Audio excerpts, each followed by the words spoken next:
Hoy Susan, yang anak mo ipagsabihan mo ha? Kung ano-anong pangasar yung sinabi sa akin kanina? Ha? Pangasar. Alam mo naman kasing bata, bakit mo pinapatulan? Anak, ano bang sinabi mo dito? Flip-top lang naman yun, Nay. Oh, flip-top lang naman pala eh. Alam mo ba ang flip-top?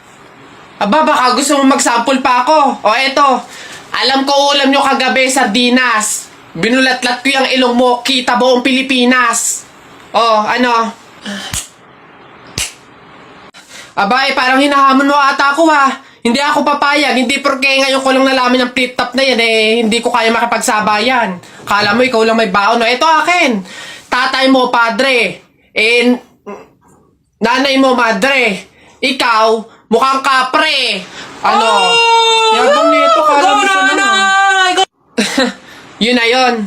Ano ba yan? Wala namang kasakit-sakit yung mga sinasabi mo. Eto tingnan natin kung hindi ito ang ikatalo mo. Damit mo green, short mo green. Lahat ng gamit mo green. 1996, pinanganak yung mister mong bading. Wow! Ano, wala na, talo na. Ha? Masakit na yun sa'yo? Baka dito ka masasaktan, sinasabi ko sa'yo. Damit mo blue, shirt mo blue. Nakita ko yung pototoy ng asawa mo kasing liit ng BioFlu. Ano? Yabang, ano? Go na, Nay! Go Uwi na! Ha? Paano mo nakita? Anak, umuwi na nga tayo. Eduardo! Tara, buhatin na natin yung kabaong. Teka. Kamag-anak kayo, di ba? Oh, hindi pwede. Pamahiin yon. Bawal magbuhat ng kabaong ang kamag-anak. Yung iba na lang. Kayo na lang magbuhat dito. Ikaw, yan, kayo. Ay, kami po. Ay, hindi po. Kamag-anak po ko. Pamangkin po ko niyan. Ay, ako rin po hindi kasi ninang ko po yan eh. Kamag-anak din po ako kasi kapatid po yan ni Papa. Ganun ba? Kayo. Kamag-anak ba kayo? Kayo na lang magbuhat nito, sige. Ay, kamag-anak ko din po. Tita ko po kasi yan eh. Ako naman, kapatid. Lalo na po ako po yung anak eh. Siya. Paano yan? Wala tayong magagawa. Kailangan sundin yung pamahiin talaga. Siguro, iwan nyo na lang yan dyan. May magbubuhat naman siguro kusa yan. Iwanan nyo na yan dyan. Ayaw nga po, dapat talaga sundin yung pamahiin. Baka kasi may mangyari pang masama. Sige po, iwan na lang po natin po. Tara na. Bye, Nay. Bye, Tita. Hello po, Kuya. Hello. Laro po tayo. Ay, hindi pwede. Alis ako eh. Oh! Sige na. Ito yung sa'yo, airplane. Ito yung sa akin. Kunwari, babarilin ko yung airplane, ha?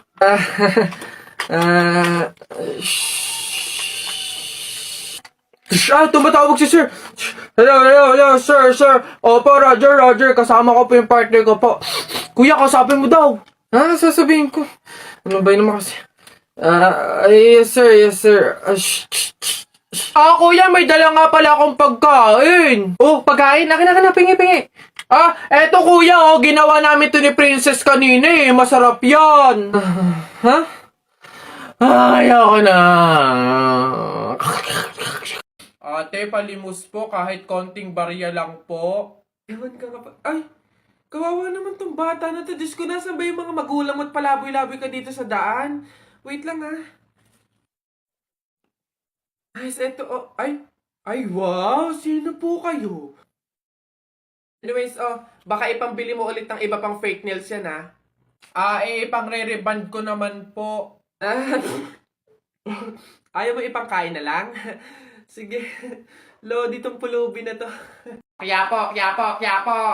Manong, can you get me bagay na? It's like mabigat kasi eh. Alin dito, miss? There, yung nakasako. Please, Manong, pakiingatan kasi if it falls to the ground, mahirap kasi magpulot ng kalakal tsaka ng basura. Ito? Yes, Manong. Why? Ayos Papasok na yung baby ko na yan. Punta ka na dun, dali anak. Upo ka dun sa tabi ng classmate mo. Dali.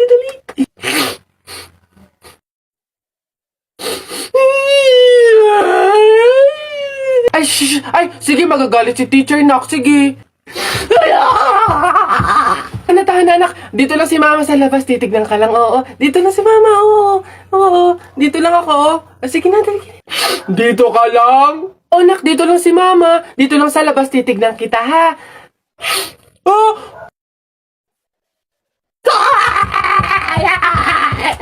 Pinapahiya talaga ako. Umuwi ka nga dun. Malilintil lang ka sa akin pag-uwi. Papasukin ko na lang po bukas po. Oh, sige po. Inaano bakit na dyan? Ba't yabang mo? Panapok, ano?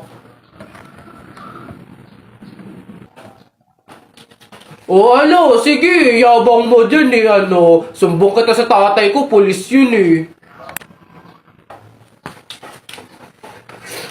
Ano, suntok na kita. Oh! Aray! Teacher, may tanong po ako sa'yo kung talagang matalino ka sa math. Ay nako, Tutoy, bata ka pa eh, mapapahiya ka na. Kaya nga math teacher eh, mahusay sa math. Ano ba yung tanong mo? Halimbawa, teacher, meron akong 30 pesos. Tapos, bumili ako ng hamburger, 18 pesos isa. O, ilan yung sukli ko? Diyos ko, Tutoy, napakadali. 30 pesos minus 18. O, edi 12. 12 pesos ang sukli mo. Ah, mali, teacher. Ha? Bakit? Paano mali? 2 pesos lang sukli ko. 20 lang kaya binayad ko. May nakita ka bang 30 pesos na buo? Bola. Talaga ba? Dami kong pokso. Isa mo daw. Oh, naisang punta mo! Diyan lang sa palengke, bibili ng ulam at bigas. Oo, naisama ako! Ikaw na bata kay tumigil-tigil ka ha? Magtututuro ka lang dun eh. Wala tayong pera. Hindi nga ako magkukulit. Hindi mo ako madadaan sa iyak-iyak mo dyan ha? Sinasabi ko sa'yo. Sama ka ako! Sama ka ako! Sama ka! Pagtingil ka dyan, kahit anong gawin mo, hindi ka pwedeng sumama.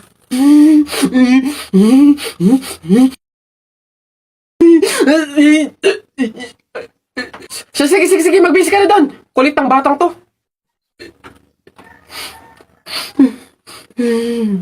Ano ba yan? Nakakabagot naman. Wala man lang akong magawa. Ay, check ko kaya yung Instagram account ko. Tagal ko nang di nabubuksin yun eh. Ah! 2 followers lang? Daya naman, di man na nadagdagan. Tagal ko na tong hindi nabubuksan eh. Daya, bakit kaya... Oh! Si Jepo ito ah! Hala, sikat pala siya sa Instagram. Kaya siguro siya sumikat sa Instagram. Magaganda kasi ng mga pormahan ni Jepo eh. Gagayain ko to para sumikat din ako. Ganito yun eh. Ito yun eh. Isa pa. May isa pa yun eh. Ano pa ba yun? Ayaw, meron pa, wait lang. Ganito yun eh. Oh, isa pa. Ayun na, isang oras na. Titignan ko na yung post ko sa Instagram. Baka sikat na rin ako. Wala man lang like, Miss Kisa! Ginaya ko na nga yung mga post ni Jepoy eh. Basan yung Jepoy na yan, pupunta ko talaga yung panapok talaga sa akin yun. Jepoy! Ah! Nakita ko yung Instagram account mo, famous ka pala dun ha. Ginaya ko nga yung mga post mo para sumikat din ako. Bakit walang nangyayari? Hindi naman kasi pwedeng manggaya ka lang ng mga tao para lang sumikat ka. Dapat meron ka sariling paraan kung paano mag-entertain ng mga tao.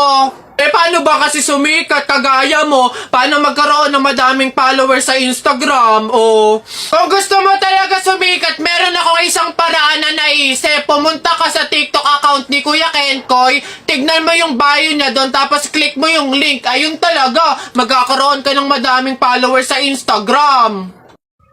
Hoy anak, Jepoy. Nay, bakit? Eh, mamaya, kapag nasa burol na tayo ng lolo mo, wag kang iiyak, ha? Lo, Nay, bakit?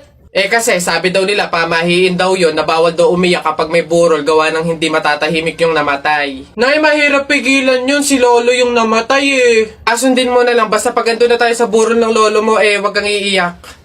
Oh, sige. Lo, paalam na. Nandito po yung apo nyo, si Jepoy.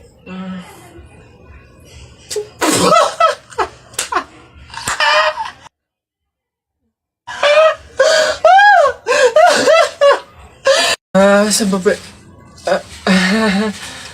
Kainin mo na kasi ito, babe. Parang...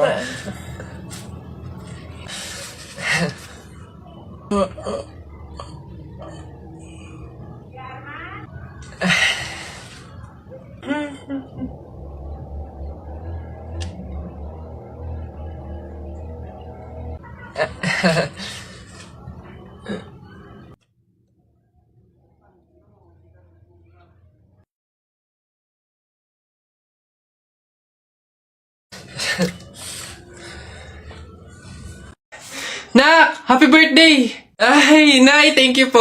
Paano yung celebration ng birthday ko? Ikaw, ano bang gusto mo? Gusto mo maghanda tayo ngayon? Gusto ko sana, Nay, lumabas kaya tayo. Kain tayo sa restaurant ni na tatay. Anak, pasensya na kasi pamahiin, di ba? Bawal daw lumabas yung may birthday kasi baka mapahamak. Paano yung celebration ng birthday ko, Nay? Wala tayong magagawa, anak, kundi kami na lang siguro ng mga kapatid mo at tatay mo yung lalabas. Diyan ka na lang siguro muna sa bahay. Oo. Kami na bahala sa celebration. Sige.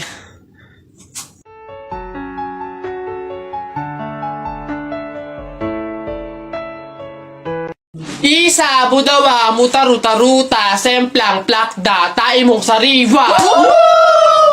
Yeah! Ang baho na naman ng kilikili mo. Ang baho na naman ng kilikili mo. Nangangamoy, amoy chooks to go. Yeah. Gusto mong dos, wag kang bastos. Bibigyan kitang dos, mamayang alas dos. B-I-N-G-O, nanay mo nagbibingo, binato ng 20 ko, kala na 5 piso. Bingo! Rap ka ng rap, kamukha mo sa erap. Beat ka ng beat, mukha kang rabbit. Alam mo ang pogi-pogi mo, alam mo kung bakit? Puwet mong may racket. Ano ba yan? Hoy! Ano yung ginagawa mo? Ay, bakit po? Kasi bawal yung ginagawa mo. Hindi pwedeng punasan yung salamin ng kabaong, pamahiin yun, masama yun. Alis dyan, itigil mo yan. Ay, wow! Kayo pa tong may ganang magalit, ako na nga to nagmamalasakit. Pamahiin pa rin, ha? O, tingnan mo, nasan yung patay dyan? Hindi ko na maaninagan yung mukha sa sobrang gabok ng salamin, Ha? Ay, sorry. Bili na lang ako bagong kabaong.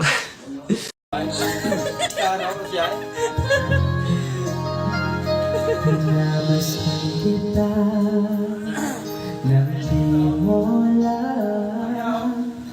Pinapangarap ko ikaw ay akin.